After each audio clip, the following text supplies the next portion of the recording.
Game of Thrones Season 4, Episode 9 is over. The Watchers on the wall, and we are just getting started here at the Game of Thrones Book Club. I'm Josh Wigler, and I am joined by a woman who sadly just got shot through the heart with an arrow and is bleeding out in my arms, Terri Schwartz. Don't go. Don't die on me. Let's just go back to the cave. I don't see any problems with just heading This back. is awkward. This is awkward. We're friends. I'm married. You're in a serious relationship. Let's not talk about going to the cave together. We can have platonic hot tubbing. I don't see what Okay. this is. Do they have beers in the cave? It's a man cave. I'm assuming that there would be beers there. Do they have bears in the cave and Tormund Giantsbane hangs out in there? I mean, everyone can bring whatever they want into this cave that we're talking about. So if Tormund wants to bring some bears, you want to bring some beers. Okay. Whatever we want. I'm into it. All right, guys. Well, join us in the cave because it sounds like we're going to have a fun party in there. And we're going to talk about some stuff from the books that Game of Thrones is based on, A Song of Ice and Fire, which is your cue. If you have not read the books that Game of Thrones is based on, get out of here. This is spoiler territory. This is where we talk about the books and talk about the show from the perspective of people who've read the books. So we say it every week. This is not the place for you if you haven't done that. Some of you guys like to spoil yourself. I'm not going to say no to you listening to the podcast, but I think it's a little weird, but I love you anyway, so welcome along to the party. And that's it. That's going to be your only spoiler warning this week, and we're just going to hop right into it. And we're not really even going to hop into it with any crazy spoilers. I think this was a fairly straightforward episode of Game of Thrones that we're going to be talking about on Book Club today. You know, usually we get to talk about all these different plot lines that are going on and racing on, and how that is changed from the books and how that's going to change things going forward. And this week there were definitely big departures from the books, especially for Pip and Gren. But you know, it's a more streamlined episode this week, so I feel like we are going to be more focused in terms of what we're talking about, at least for the first part, and then maybe we'll blow it up a little bit. Does that sound fun, Terri? That sounds super fun, but only in a sad way because we have 3 big deaths that we need to talk about. We have three big deaths we need to talk about. So what did you think overall of Watchers on the Wall? How'd you feel about the episode, Terri? You know, I rarely feel this way in Game of Thrones episodes because I feel like I have a fairly good sense of what to expect, but I was a little disappointed at the end that Stannis didn't show up. I don't know if you felt that way. There were 9 more minutes left in the hour, and then it ended, and I was like, wait, we didn't go there. Okay, that seems like a weird call. And I've had time to think about it, and there are 66 minutes in the finale, and it makes sense to have that be the big episode, really be the climax. But my first response to the end of the episode was, wait, that's it? Where's Stannis? As I've thought about it more and, gone back and watched parts of it, I thought it was a great episode to showcase how good the directing can be on Game of Thrones, and I thought that Neil Marshall did a great job with the action. But yeah, I felt a little disappointed at first. Yeah, I think this was something I couldn't really talk about during Game of Thrones Live on Sunday night with Rob. Obviously, Rob has not read the book, so he doesn't know any of these things. I think it's heavily implied that Stannis and everybody they're heading up toward the wall. I don't think that's a particularly well-kept secret on the show. I think that they've danced around the issue a little bit here and there this season, which hasn't, for that reason, hasn't been my favorite storyline this season, but it's not, totally explicit that Stannis is supposed to show up at the end of this thing. So I really loved this episode. I thought they did a really great job condensing all of the battle and all of the chaos of what's happening on the wall into one really explosive episode, which in and of itself is different from how it's paced out in the books. But if there is one thing that I could really say, oh man, I can't believe we didn't go there, I was a little bummed that we didn't have the Stannis coming to the rescue moment. But they have to be saving that for next week. That has to happen this season. They do, yeah. I think that's fair to assume because, if not, how does Jon get away? I'm assuming that that's probably going to play out the same way it does in the books, with Jon being with Mance and then Stannis showing up and coming in to save the day. But I was thinking about it, and knowing that we're going to have Kieran Hin's next episode as Mance, we saw that in the promo, I really want Stannis to be the one to come and save Jon. I want Stannis to come face to face with Mance because if it plays out the same way it does in the books, next season we're gonna get the 2 of them face to face, at least for a bit, until they send Mance away. Yeah. So I want that scene next week, and I hope that we get it. I was pretty disappointed at the and I've just been disappointed overall at less about the lack of Stannis in this episode. I really am kind of shocked that they didn't have any Mance Rayder in this episode, or any perspective of the Wildling army, not the Castle Black invaders, but the Wildlings beyond the wall. I'm really surprised that we didn't get to see any of that, and clearly we don't see that in the books until Jon gets to Mance Rayder's tent. But I just feel like that's such an important character, and we haven't seen him at all this season. We haven't seen him since maybe episode 3 or 4 of season 3, and I've been pretty down on how they've done Mance Rayder on the show, and I really thought last night would have been a great opportunity to bring him back, or Yeah. on Sunday night anyway. And in the books, it's great because he like Mance is this larger than life character, but Game of Thrones, the show, is filled with larger than life characters, and I think that having him be absent doesn't play up the mystery of Mance Rayder the same way it does in the books. Like, you just forget about him. Yeah.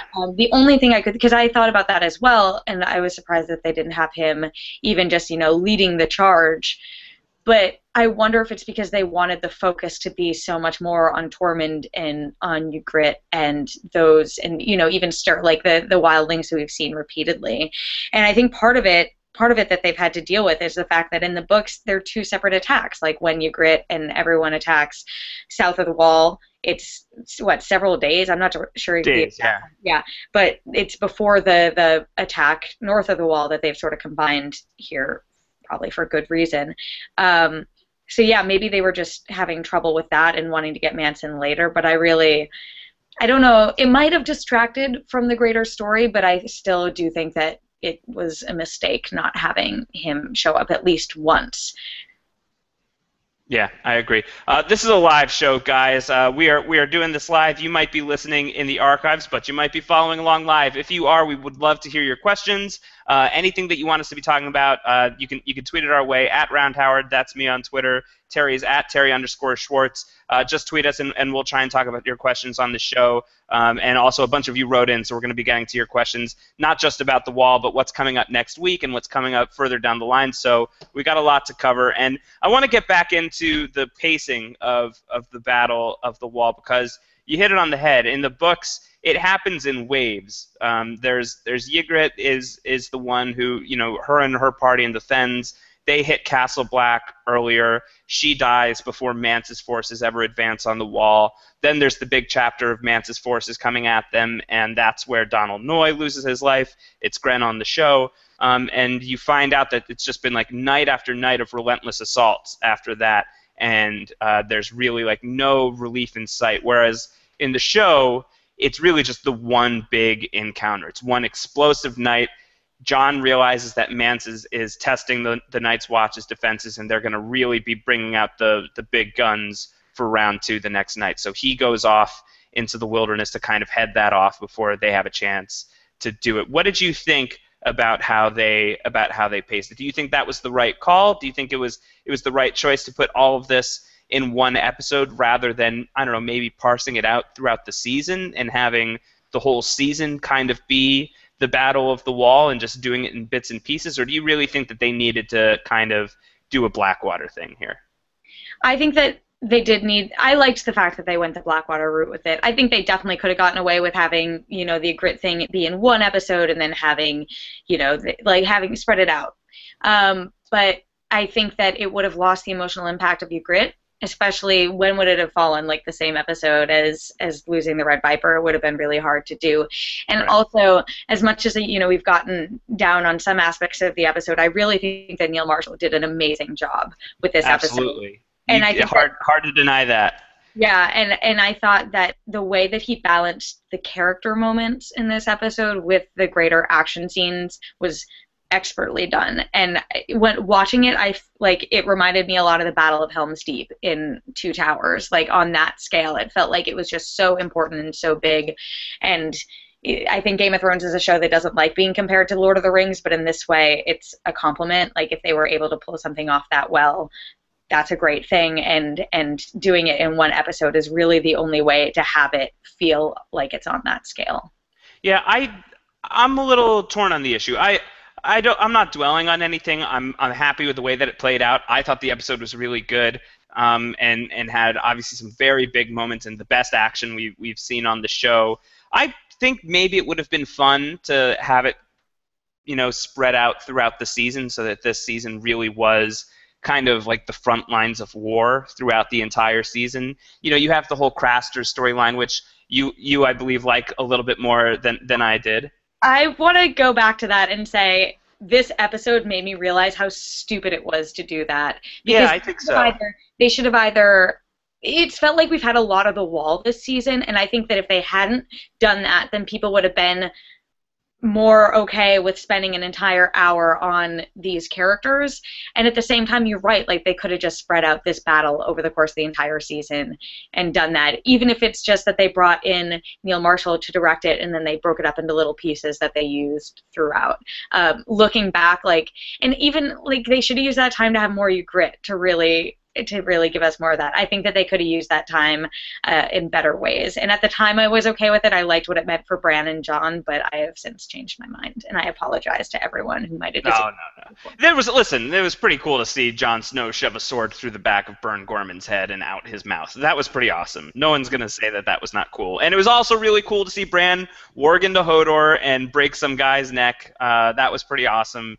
And I think more than anything, more than even the Jon Snow storyline, they needed to do something with Bran this season. We've talked on the show about how Sansa is the one who's really at the end of her rope in terms of her storyline. Bran is really right there as well, and I think that next season I expect that they will be able to stretch out the Children of the Forest stuff and the Bloodraven stuff pretty, they'll be able to really make that work, but I think in terms of this season, they really needed to find some more stuff to do. If they weren't going to do Cold Hands, which fingers crossed that's because Cold Hands is Benjamin Stark and they just didn't want to reveal that just yet. Or maybe they're just eliminating the character from the show, which I think is kind of BS, but whatever. You're going to do what you're going to do.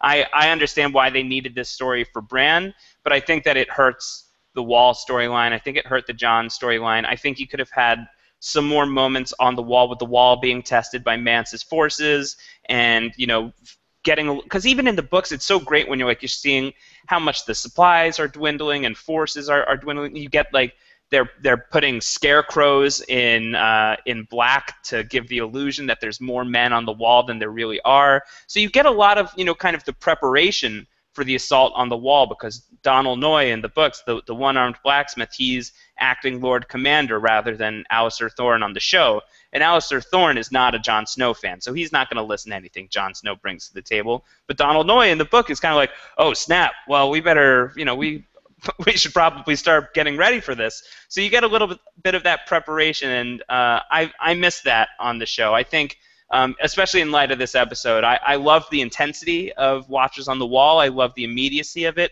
but I do think that there was some great Jon Snow character building that we may have missed out on by cutting, condensing the timeline of this battle. I think. Can I just say how much I loved what they did with Alliser Thorne this episode? Yes, Like, of course. so good. So good. That's all it took for all of us to be like, okay, Alliser Thorne, pretty awesome.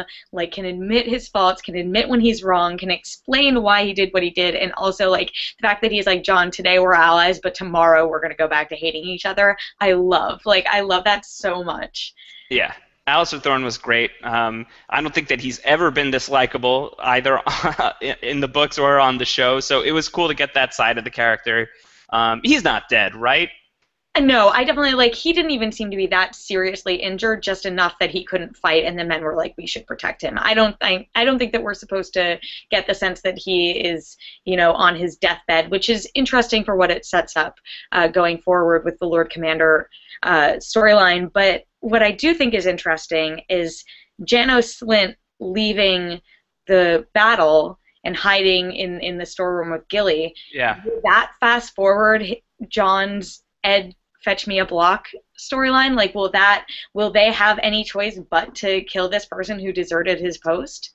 I don't know. I feel like I don't know that Sam is going to rat him out. And if Alliser Thorne is still in the mix, I think that he's got, he's allies with Janos Slynt. I kind of saw it more as building this character up for the audience to make him more of the coward that the people in the books know him to be, but the people who watch the show maybe don't know Janos Slynt that well. We've seen him a little bit on the wall, but not a ton. And I think that this kind of bolsters his character. It gives him a moment of pure, wussiness that I think people needed to see in order to understand that this character is more craven than Samwell Tarly could ever be.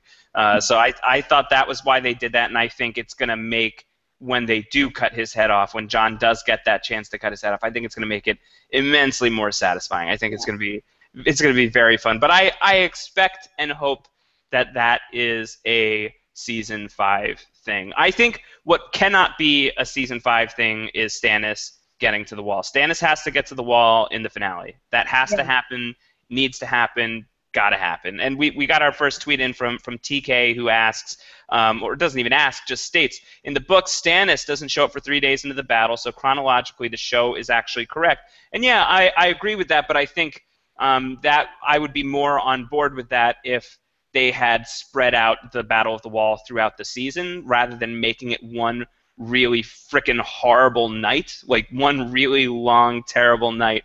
I feel like it could have been capped off with the Stannis fleet coming in and bailing the Night's Watch out of there. So I don't know. I would have liked to have seen it in the penultimate episode, but it could be a really cool finale moment. Stannis riding in and just messing the wildlings up, I think, could be very fun. I just hope that they have some budget left over for it. That's what I was thinking. I mean, we've talked a lot about how this is the most expensive episode, which probably clocks it in at around, I'm guessing, like $12 million. It's an expensive episode. Yeah, it's very expensive, but they also have a lot of money for other episodes. Like, we've seen other amazing scenes. Dany and her army of Unsullied back in what? I think that was like the second episode? Yeah. Maybe, first or second. Like, obviously they have money to pull off stuff like that, so they very easily can pull off having Stannis have a huge army. My one concern and why I thought they would do it in this episode is that next week is so overstuffed. Like, we're gonna see Bran again. We're gonna see what happens with Arya and the Hound, with Brienne and Pod. We're gonna see Dany's storyline. Obviously, we have Tyrion and everything that goes on there. And yes, they have 66 minutes, but like having all that stuff happen and then also having this big surprise of Stannis showing up seems like it's a lot to do. But they also, I don't know if you saw this, Josh. 66 minutes. I know, 66 minutes, but. So today is the day that or yesterday maybe, I think it was today, is the day that the Emmy ballot got put out. Basically, for people who don't know, how the Emmys work is that a network or actors or, creators and writers have to submit themselves to be up for Emmy consideration. And then once that happens, the Emmy voters have to determine who the nominees are and from there who the winners are. So a really long list is put in for people to be acknowledged. And usually, I think there were like 12 or 13 Game of Thrones actors who were submitted. But for the writing category, the only episode that was put in was The Children. The only episode from this entire season that David and Dan submitted saying this is deserving of an Emmy more than anything else is The Children, and that's next week. And like that to me just speaks, like they have so much confidence in this episode being the episode, and that has me really excited for it. Yeah, well, we're getting a little ahead of ourselves, but we may as well just start talking about it a little bit while we're on the topic.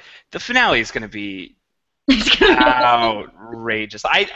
I think that the finale is going to be the slam dunk. I think that this season, a lot of people, myself included, have been saying that it's shaping up to be the best season of Game of Thrones, that with everything that's happened, how consistent the energy has been, how eventful it's been, how crazy it's been, it's already been poised to be the greatest of the 4 seasons so far, and that's without Tyrion breaking out of jail and shooting Tywin in the stomach with a crossbow and strangling Shay to death and all of this crazy stuff that is going to happen. It's nuts what's going to happen next week. And I think, the implication of the children being that the children of the forest will be introduced into the scene. It implies to me that Lady Stoneheart will definitely be arriving. So and even if, that stuff doesn't necessarily happen, there's all of this potential in the air. So I think, obviously, anticipation is very high for people who have not read the books and are just waiting for this crazy season to end in a crazy way. But for the people who have read the books, There's so much to look forward to next week. So much to look forward I to. have a question for you Yeah, because what's up? we've sort of been torn on this throughout the season. I really don't think Lady Stoneheart is going to happen next week, and you Really? strongly do. I really don't think it's going to happen, and I have reasons which I will get to after. But how disappointed are you, and the people listening? How disappointed will you be if that doesn't happen? Like, will that ruin that episode for you if they don't have that same twist play out? Well, let's fast forward to something that Ryan Oakley wrote in, a listener of the show. Ryan Oakley wrote in to us and asked, I've just realized that I think a lot of casual viewers are going to hate the Lady Stoneheart twist. Lots of them already hated Catelyn and will be pissed off that all the people to bring back, she's the one who is chosen, and they might think that resurrection is a cheap trick that lessens the impact of death on the show. That's an interesting point. Mhm. I do think that Lady Stoneheart, if it does happen, and I tend to think that it's going to happen. Maybe you don't, but I think it will. And if it does happen In the finale or in general? in the finale, let's just say hypothetically it happens next week. What do you think the reaction of that is going to be?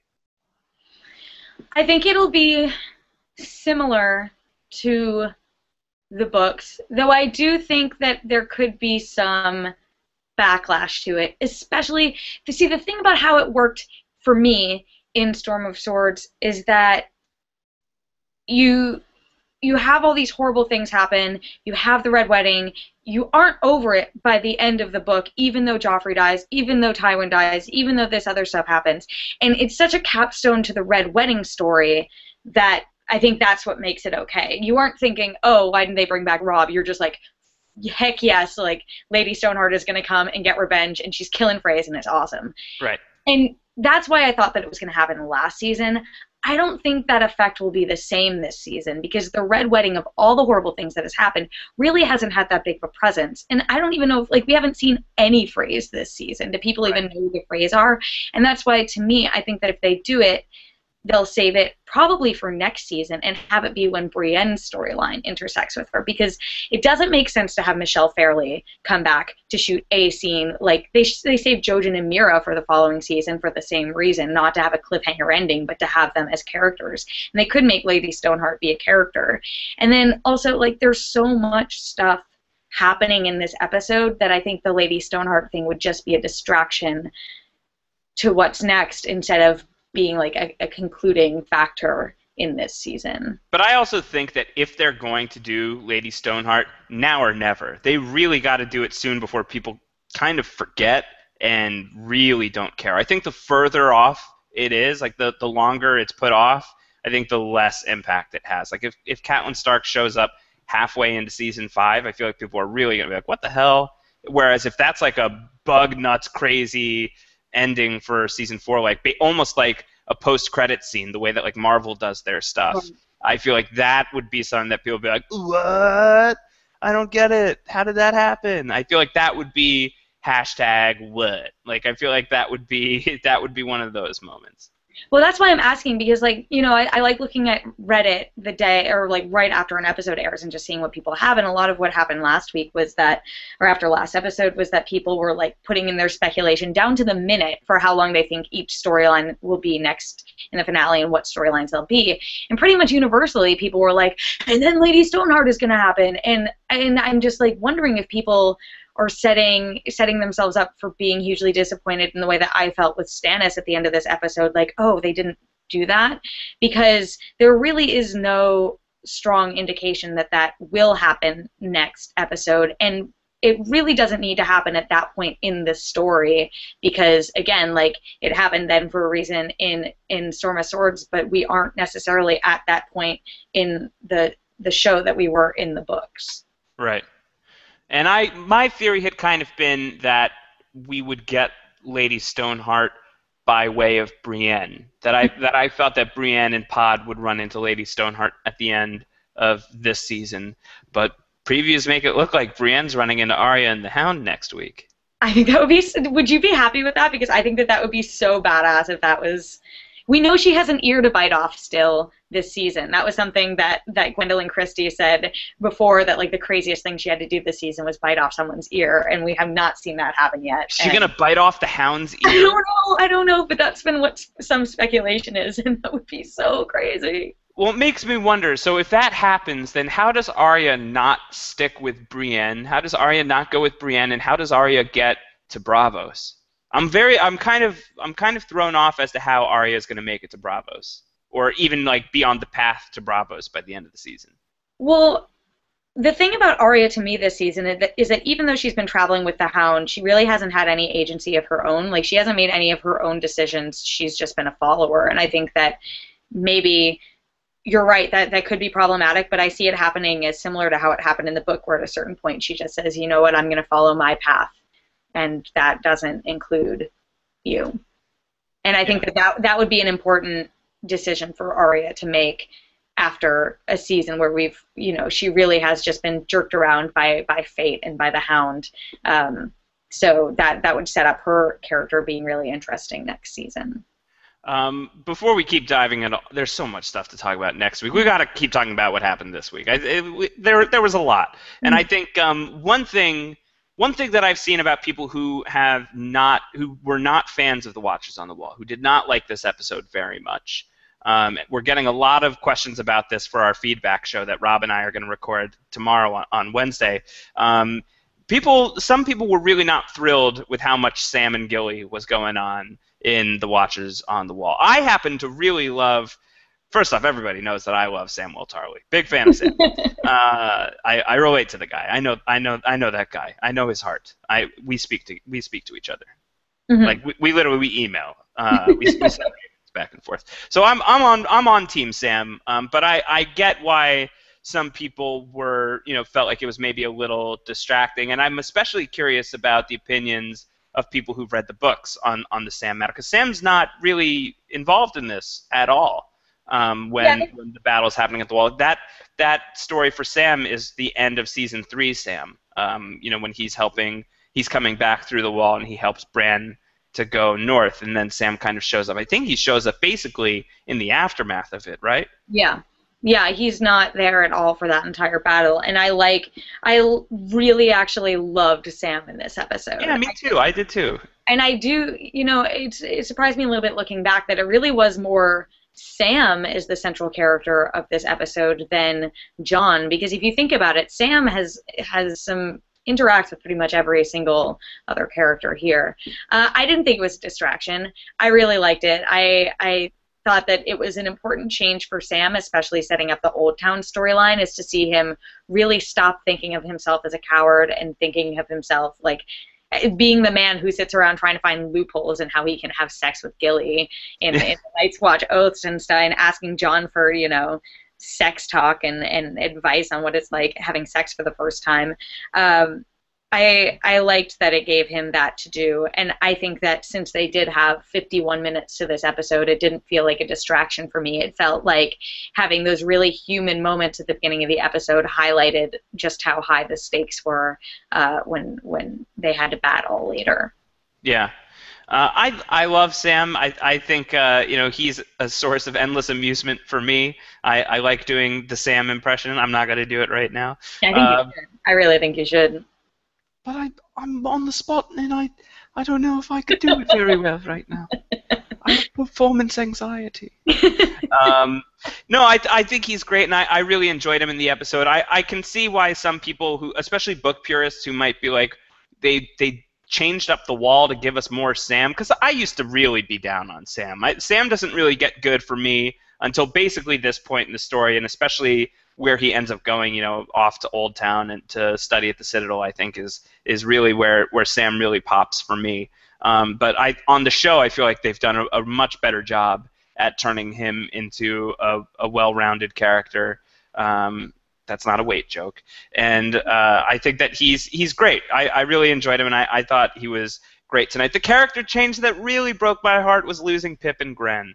I was gonna ask you about that, because the downside amongst the many, many upsides of covering Game of Thrones and writing about it is having a heads up when certain characters die. Oh, so you knew. So I did know going into that one that we were going to lose both of them. Though I couldn't for the life of me remember if it was Pip or Ed, and I knew that like, I'm glad they left Ed alive solely so there could be that Ed fetch me a block line. Right. But Oh my gosh, Terry, you really have the secret spoilers. I really do have the secret spoilers. I'm afraid of what you might know of them. I know all. Oh No, my but God. so I've been really intrigued, like not only for the friends who I watched it with when they died, but also I wanted to know what you thought. But When your friends died? no, what my friends thought when those characters Oh my died. God, I thought your friends died while watching. All like everyone, they just committed seppuku watching that. It's a 'Cause stressful show, but geez. yeah, they couldn't deal with the loss of Pip and Gren. Wow. But yeah, I'm curious what you thought. But what I was going to say is that I did see people guessing that on Reddit, like Yeah. being like, oh well, we don't like who will be the one to kill the giant, you know? Right. And I had, in a previous book club, I had guessed Alistair Thorne. I thought Alistair Thorne was going to take Donald Noy's spot down at the gate. And I still think that would have been great because that would have kind of simplified the need for a new Lord Commander. With Alistair Thorne still alive, and not only still alive, but really kind of redeeming himself in this last episode, it makes me wonder how they're going to get Jon Snow as the Lord Commander of the Watch. Mm-hmm. So that's something that I'm interested in. I really thought that's why they would have put him down at the gate. But I mean, as soon as Jon is like, Gren, go to the gate, you're like, oh, no, God damn it, Gren. And that was sad. It was sad. But I get it. I know why they did it. I'm okay with why they did it. I think for the show, I think it would have been really hard to have this episode. If they were going to do it all in one episode and really have it be this mammoth episode, no pun intended, to have this like really crazy giant episode, pun intended that time, and not have some characters lost along the way, I think would have been hollow. And yeah, you're going to have Ygritte, you're going to lose her, and that's a loss for Jon Snow, but it's really a loss on the wildling side, and I think, you know, you're going to lose the Magnar of Then, but you needed to lose a couple of good guys, you know, some decisive, clear-cut good guys, and I think Pip and Gren, I love those characters. I think they're great. I think it's good that Jon has buddies on the wall. I understand why they needed to go. I think that it added some emotional heft to everything. And it makes me wonder about their fate in the books, because we're at the point at the end of Dance where the wall is kind of about to, if it hasn't completely collapsed into chaos, it's about to. Roose Bolton or Ramsay Bolton has written, you know, that letter to Jon, and Jon is going to take some men and go march on Ramsay Bolton to save his sister Arya, even though it's not actually Arya. And then right before he gets to do that, Jon is betrayed and quote-unquote assassinated by other members of the Watch. And so from that, you know, now we're talking, you know, pretty much purely the books, and then we can speculate on how it works with the show. You would imagine that by the time Winds of Winter opens up, all hell will have broken loose on the wall. It's going to devolve pretty quickly, because Jon was the only guy who's keeping the peace between the wildlings and the other people on the wall. And with him out of the picture, even if it's, you know, for a day, even if it's for a few hours, he's in bad shape right now, and that's going to cause some problems. And I'm guessing that if they're dead on the show, Gren and Pip don't have a lot to do going forward in the books. So I'm wondering if this is foreshadowing that Gren and Pip are going to be dead very quickly into Winds of Winter. Well, I think that there's two deaths in the Game of Thrones novels. There's actual death, and then there's just fading into unimportance, like we had with Jane Westerling, where I think that she went away and she's never coming back, and we know that Talisa is dead on the show. So I could see the same thing sort of happening with Gren and Pip, where they, with Jon out of the way, whatever happens with Jon, whether he's dead, whether he's injured, whether he comes back as Azor Ahai, then, you know, they just aren't going to have a role to play in the future, or not one that can't be easily replaced on the show. Yeah. Should we just go ahead and say it right now? I mean, we teased last week. We'll talk a little bit about Jon's parents. Yeah, let's go. Let's go all the way. So Jon's parents are Rhaegar Targaryen and Lyanna Stark. It's been all but confirmed. Like, Ned Stark is not his dad. Ned Stark is his uncle. Lyanna Stark is his mother. Rhaegar Targaryen is his father. R plus L equals J. That's legit. Yeah, if you are watching this and you have seen all the show and read all the books and had not picked up on that, shame on you, and go back and pour through every single page, because there are so many wonderful, delicious hints along the way, down to the imagery of a blue rose and a wall of ice, and Lyanna saying, "Ned promised me on her bed of blood," that many people interpret to be the her birthing bed where she gave birth to John in the Tower of Joy. I've said this before and I'll say it again. I want to see Lyanna and Rhaegar on this show before the end. Well, yeah, we got a tweet from Jeff who said, I would love to hear more about the tourney at Harrenhal as it impacts so many storylines coming up. You love the tourney at Harrenhal. I really do. And you and our friend Kara Warner, who works for Yahoo Movies, who is another MTV veteran who I worked alongside with when I was at MTV. We used to talk about that all the time. Kara used to always talk about how much she loves the tourney at Harrenhal, and I know you are a big fan as well. So why don't you give like the TLDR version of that? What's the too long didn't read version of the tourney? Essentially, it's this tourney that's mentioned a lot in the books that Rhaegar competed in, and I think the most important thing that came out of it, even though it also was the one where Jaime decided to be in the Kingsguard, there was this other stuff, the Night of the Laughing Tree, that showed up, and that that was a story that Bran that Jojen and Amira told Bran that had to do with their father Howland Reed when he was younger. But the most important thing that came out of it was that Rhaegar Targaryen, after he won the tourney, named the Queen of Love and Beauty to be Lyanna Stark instead of his wife Elia Targaryen, and that set like a whole world of speculation after that, because the theory that I like and that I think is also fairly easy to believe is that Lyanna might have been the Night of the Laughing Tree, and that Rhaegar Targaryen found out, just fell in love with her there, and that they fell in love, and that he didn't actually kidnap her. They ran away. They eloped. They ran away together, and that she got pregnant and had a baby, and that Ned, it's a lot more true to his character to be so honorable that he would pretend that his sister's bastard Targaryen child is his own bastard, instead of actually going off and sleeping with another woman and bringing the baby home. Ned Stark may not have had a lot of love for Catelyn Stark or Catelyn Tully when they first got married. It was kind of a forced, awkward thing that eventually became a loving relationship, but Ned Stark is not going to sleep with someone outside of his marriage. Yeah. Not a thing he's going to do. It makes zero sense. So that really makes the story a lot more interesting, because that means that in addition to Dany being the Targaryen heir, and then Aegon or fake Aegon or whatever you believe of that character to be a Targaryen, we also have Jon as half Targaryen, which means he could be one of the three heads of the dragon that was prophesy, or that we saw in the prophecy. And he's the Song of Ice and Fire. Mm-hmm.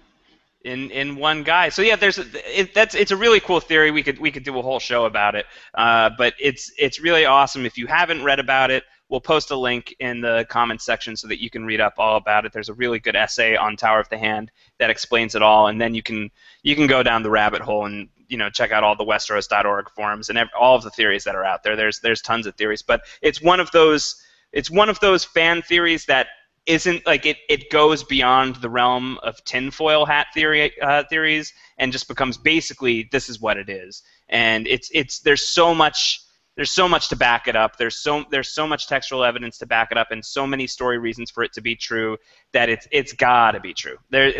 Any other explanation just does not make sense, and this is another reason why people feel really strongly that there's no way that Jon is dead by the end of Book 5. It's just not possible.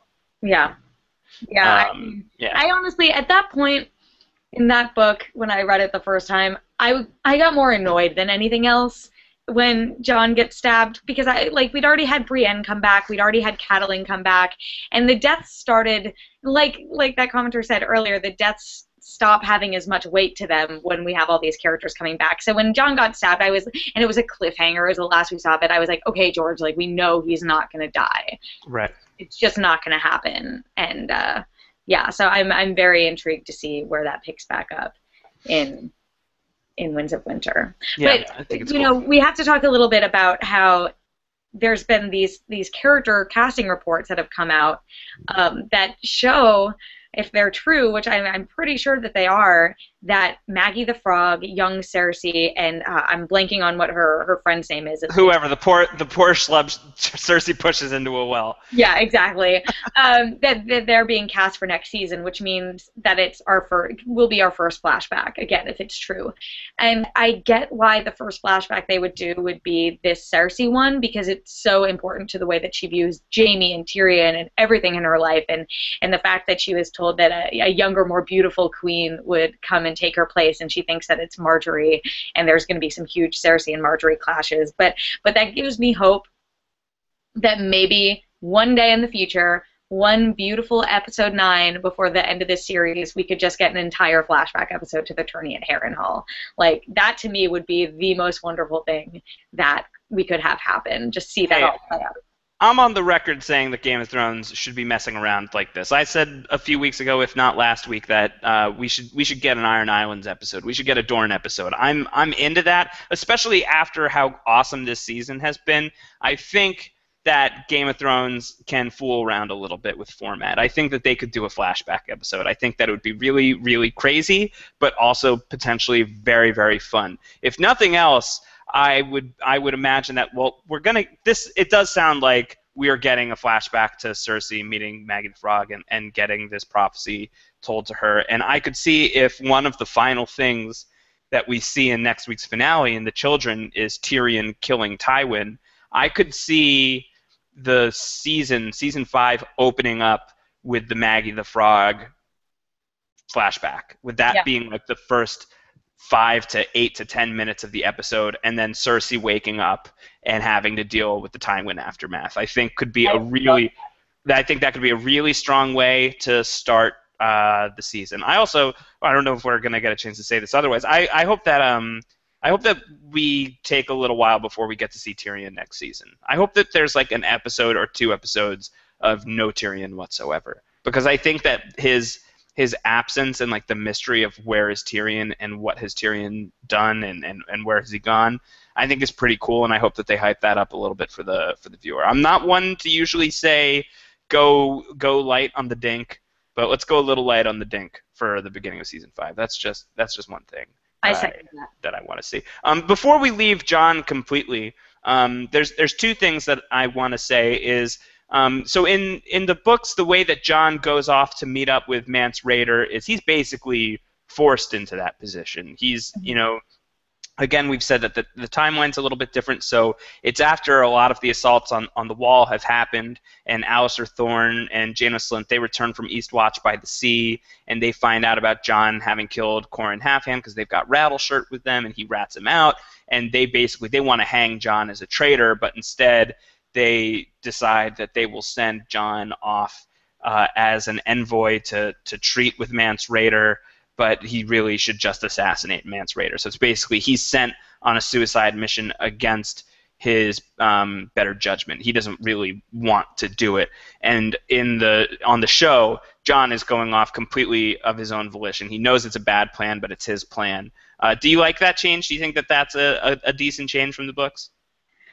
I do, because again, it's actually a pretty significant change in Jon's his motivations here. It's really significant, and I think that it really helps. That maybe more than anything else helps solidify why he should be Lord Commander. He is the person who will go off and do what is right when no one else will stand up and do that. And I think that, first of all, I've spoken to both Kit Harington and Rose Leslie about this and sort of what Ygritte's death means for Jon. And so cool, Terry. So cool. God, I'm so cool.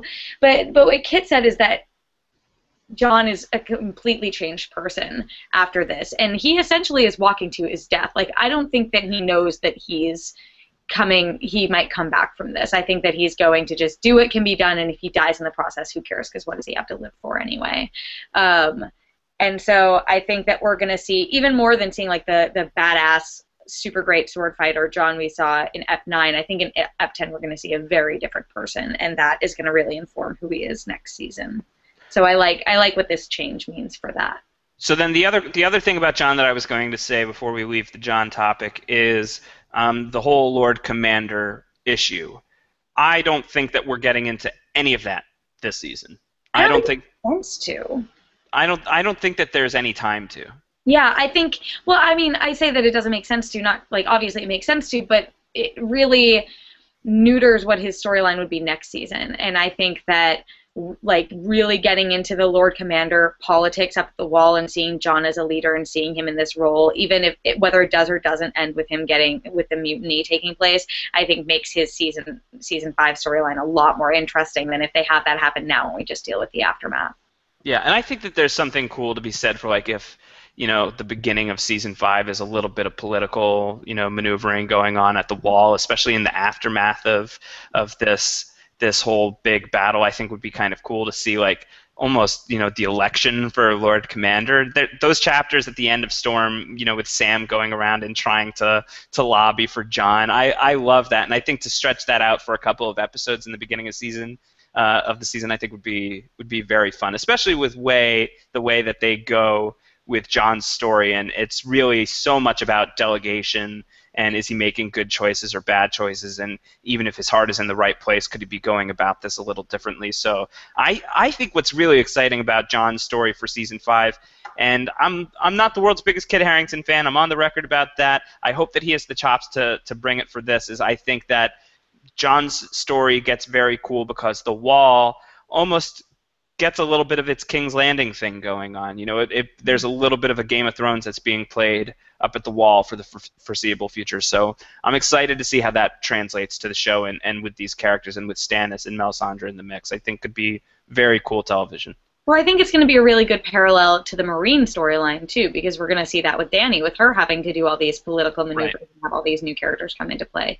So, yeah, I think that would be good. We promised everyone on Twitter, though, that if you sent in questions that we would deal with them. So John, do you think that, or Josh, do you think that we should do that? I'm not talking about Jon Snow too much. I'm only seeing... Oh, I know.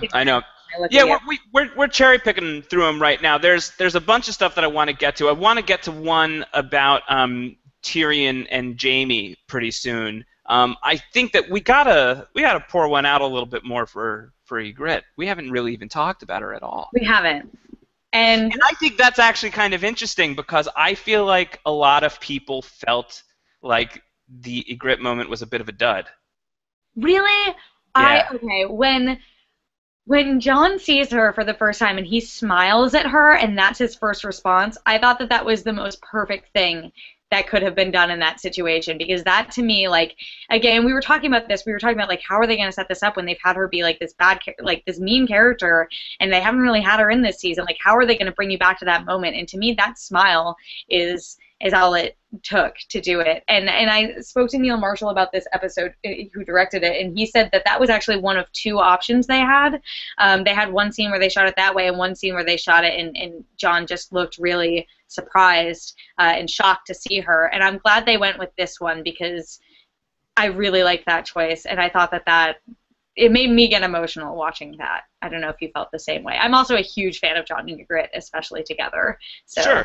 Sure, and I love Rose Leslie as Ygritte. I thought she was fantastic in that character. I think that she's one of the best casting choices on the show, and and an ocean of amazing casting choices. I think that she's one of the best. So I love her. I think she's great. I'm very sad to see her go. I've said before that I really wish that they had given us more Ygritte this season, and I think this is exactly why. And I think it's playing out for some fans the way that I expected it to. I've seen a lot of people saying, I kind of saw that coming, or, oh, it wasn't that big of a deal. And I think it would have been a much bigger deal if she had really been a part of the season. So I feel like, I don't know. I feel like that could have been something. Well, it is. It's strange. I think it's going to be harder and harder with each passing season to surprise the audience with deaths. I got the same sort of response at Joffrey's death. The people who I watched it with and people I talked to after, they were like, we saw it coming because it was pretty sort of obvious that someone was going to die by the end of this episode and that it was him. And I think that maybe with the Ygritte thing, they saw it coming as well, that this isn't a love story. This isn't one where they're going to get a happily ever after. Right. So I think that it was more the Pip and Gren things that people didn't see coming than Ygritte. She might have been the more telegraphed one. Yeah, definitely. I think one other thing to talk about on the wall before we start getting into some other stuff that people wanted to know about is the scythe that they unleash on the side of the wall. And the tracking shot I thought was amazing, where they just went around Oh yeah, Black. I loved that. that was really cool. Basically the whole big 360 view of Castle Black was pretty awesome. But the scythe I loved because I feel like that was a direct response to everybody who was complaining about the lack of the chain in the Blackwater episode. So it's like, okay, we didn't do the chain in Blackwater. Sorry about that. Here is a gigantic frickin' chain that we are going to be dangling from the wall and killing tons and tons of wildlings with. And that apparently almost got cut, too. I think it was the network that didn't want them to include it, and Neil and David and Dan really fought to keep it in the episode. And it made me smile. I thought it was great. Like, how did they freeze it in there? How did they get it up there? Like, they didn't have that much time to prepare. These are questions you don't need to ask. It just was badass. It was great to see. It was really good. All right, so let's talk a little bit about some other stuff. We did have people who wrote into us through postshowrecaps.com/feedback. We had some people who tweeted at us during the week. We have some of you guys who are tweeting at us right now. So there's some stuff that we want to get into. We talked a little bit about Tyrion and how his whole kind of breakout is going to play out next week, and we had this question from a bunch of people. We had from Chris asked us, do you think Jaime revealing the truth of Tysha will play a role in the finale? I'm a little surprised the topic hasn't been brought up since the drinking game, and I doubt the casual viewer will even remember. I'm curious about that as well, if they're even going to bother with the Tysha thing. With Jaime basically revealing that Tysha, who Tyrion thought he was married to, but then finds out was really just a prostitute that Jaime. Is that how? Wait, how did it work out? It's that he fell in love with this girl. Yeah. He married her. They had their happy little home for a little while. Tywin shows up, says she's a prostitute. Right. Makes all his men have sex with her in front of Tyrion and pay them money. And I think Jaime backs him up. Right. I think Jaime backs up the story and says that Jaime hired her to basically give Tyrion some happiness, and that is Tywin forcing Jaime to lie. And so that is the saddest story in Tyrion's life up until the moment he finds out that they actually just made it up. She wasn't a prostitute. She was in love with him, and his family put her through this horrible, horrible thing. And that sets him on that journey in Dance with Dragons, Where Do Whores Go, that he's so hung up on after that. I think they could cut it out, because you're right, it wouldn't have the same emotional impact. But at the same time, like, Where Do Whores Go is such an important... Like, that just defines Tyrion's entire storyline, where it goes next, and they could change it. But there's also the theory, and I'm totally, again, blanking on her name, but the woman who's traveling with Tyrion and young Griff and everyone on the boat, there's a theory that she might be Tysha. Is that Septa Lenore? Is that what her name is? I think so. Septa somebody. Yeah, Septa somebody. So I think that, there's a theory that we might see Tysha again. Again, it depends how important it is. But there's also a theory that she's the sailor's wife in Bravos is her name? Somebody's wife in Bravos. There's another theory that there's a prostitute in Bravos who is Tysha. Yeah, but I think that maybe we do need that, because there's that point in the books where Tyrion tells Jaime that he did kill Joffrey, and that really sets Jaime on the path to hating Tyrion for the first time in his life. And I hope we get that scene. I hope, again, that Tyrion is just so betrayed and so angry, and having his father betray him and Shae betray him, and then finding out that Jaime betrayed him, I think would be really important to nailing home the impact of his departure from King's Landing. Definitely. And then Ryan Oakley also wrote in about this same question. How do you both think they're going to handle the Tysha stuff? Will they clumsily add the season 1 scene into the previously on segment, or just skip over it? So I think if they're going to do it, that's how they have to do it. Yeah. So yeah, I think I don't know. I don't know how they're going to play that out. I think it is a thing that maybe they will not include it, and some people are going to be very upset over that getting excluded, or they will include it and they'll do it with some sort of previously on thing. As much as I love the scene talking about Orson Lannister squashing bugs and how life isn't fair, basically being the moral of that story, I feel like if they were going to do the Taisha thing, maybe that would have been a good time to kind of bring it back up. Right before the Red Viper died. That would have been the scene, though, because again, it's that betrayal from Jaime, and we need. Well, no, I don't mean that it would be the moment where Jaime reveals his part in it, but I feel like just as a way of like conveying the same message of like, why is this my life? Does life beat people down the way that it does? Why do people, why are people crushed like bugs? Basically, being the same metaphor, and for Tyrion to bring that up through Taisha would, I feel like, remind the viewers of this storyline, and also it would put it in Jaime's head. So I feel like that could have been interesting. I wonder if they held back on it because we're so hung up on Tyrion and Shae right now that they wouldn't want to distract from that with stories of another woman who he loved. Right. Because I am a little concerned about how it plays out because there has only been one mention of Taisha on the show. It's way back in season 1. It's during, that very fun and memorable drinking game scene, but I don't know if the Taisha story is the reason that scene is so memorable. I mean, I love that part, but I think it's really more the never have I ever, I think, is what people remember, and kind of the camaraderie between Bronn and Tyrion and Shae. So I'm interested to see how they pulled that off. Do you have anything on Twitter you wanna bring up, Terry? I do. I have a bunch. You guys have been going like crazy on Twitter. TK wants to know that if Bran reaches Bloodraven at the end of this episode, what do we think his plotline will be for the next 2 seasons? Yeah, interesting. I think he has to reach Bloodraven by the end of this episode, which means that hopefully my favorite chapter in the entire series is going to be next week. That's crazy. I hadn't even really thought about that. What's your favorite chapter? My favorite chapter is Bran's second chapter in A Dance with Dragons, when he is basically assaulted by the whites that come by, and they're on their way, and Cold Hands fights them off, and they get brought into the cave by the Children of the Forest, and they meet Bloodraven for the very first time. It's the final scene is him meeting the Three-Eyed Raven, and I love that chapter. Plays out like a horror movie. It's so intense. It's so crazy. It's so scary, and I feel like they've done a really good job of setting up that Bran wargs into Hodor now, and I feel like that could be like a really good capper of that little story that they've started earlier this season to kind of have that happen here. So, oh man, I really hope that happens. That would be so cool. I love that chapter. It's so great. I reread that chapter quite a bit. I love that chapter. And I think that I'm the only one who calls it like the best chapter of the series, but for me it's my favorite by far.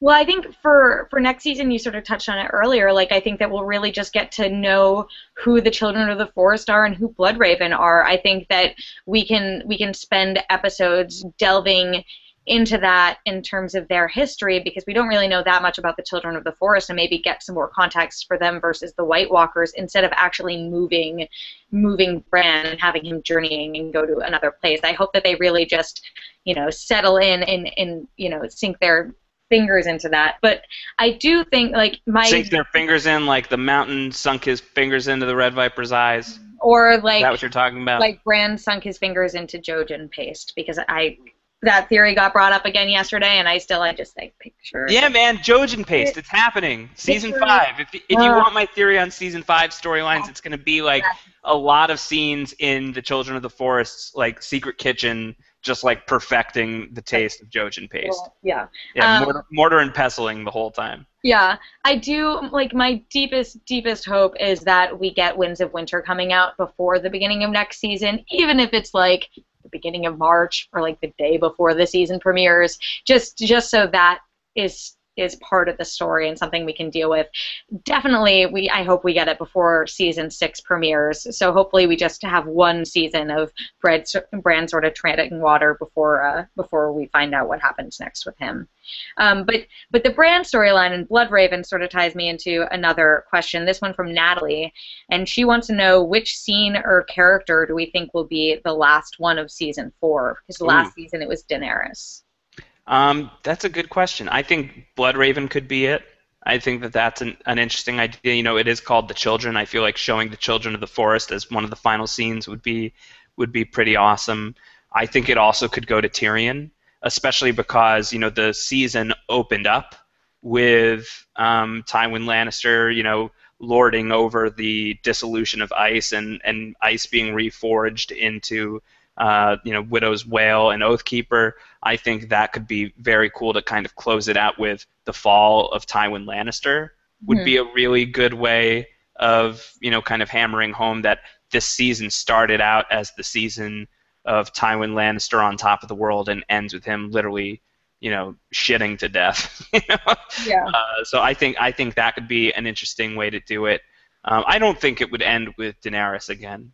Really, because that's what I was going to say. I think the children's storyline that people forget about that I think we're going to get next week and was already set up this season is the children's bones being dropped in front of Dany. We know that her dragons are going to be in next season, but I mean, that's the end of her first chapter in Dance with Dragons is having that happen. But I think that could be a great season ender just to really nail home how dark this season was, like having her control of not only Marine but her dragons just slip away from her. I think that would probably be my guess. I think that'd be cool. I'd be okay with that. I just feel like 2 seasons in a row, and she even has the final season of season 1. Just feels like a lot. Feels like a lot of Daenerys closing out the story, and I wouldn't complain because I love Daenerys and Emilia Clarke. Oh my gosh! So you know, I would be fine with that. But I feel like it'll probably go to somebody else. But maybe you're right. And one more, Michael Rivera says he notes that A Song of Ice and Fire, A Storm of Swords is the most exciting book in this series. Do we think that audiences will get bored next season, miss having big deaths and battles? Oh, yeah. See, I don't think so. This is what I've been saying on book club in the past. Is I think storylines, like I feel like the Dornish. I feel Meereen. I feel, you know, even Iron Islands, if they go there, stories that people find kind of superfluous in the books and kind of extraneous and not needing to be there.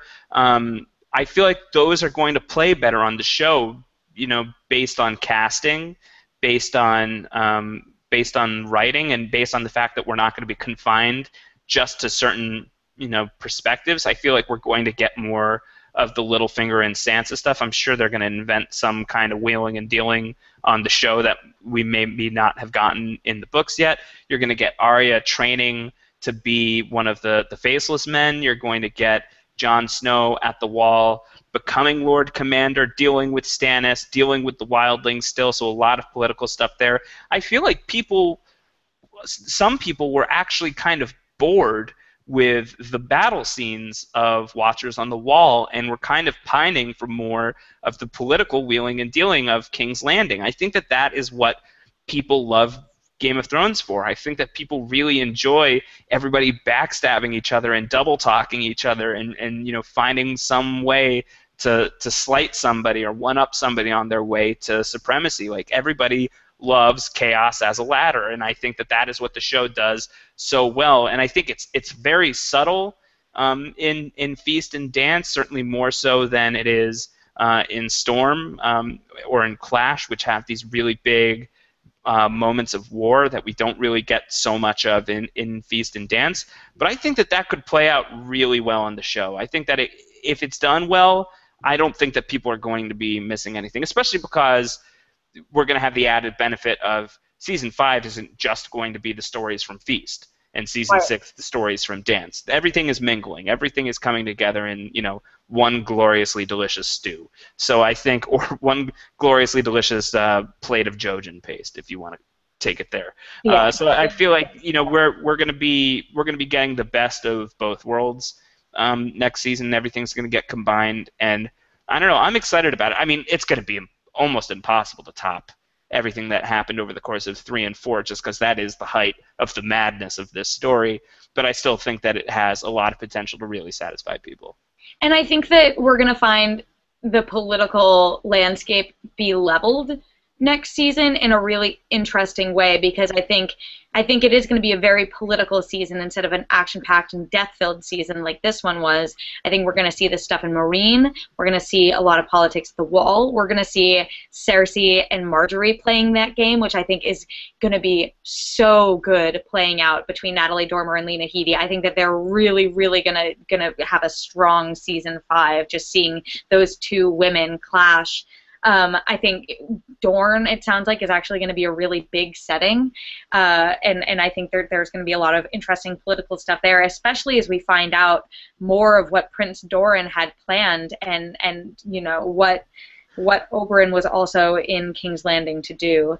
Yeah, so I think that there's a lot to come, and I really, not to go spoilery, but I think that the end of next season could end with Ramsay's wedding. And I think that could be a really climactic thing to set up, because that also could be setting up that battle coming there and what is coming up at Marine.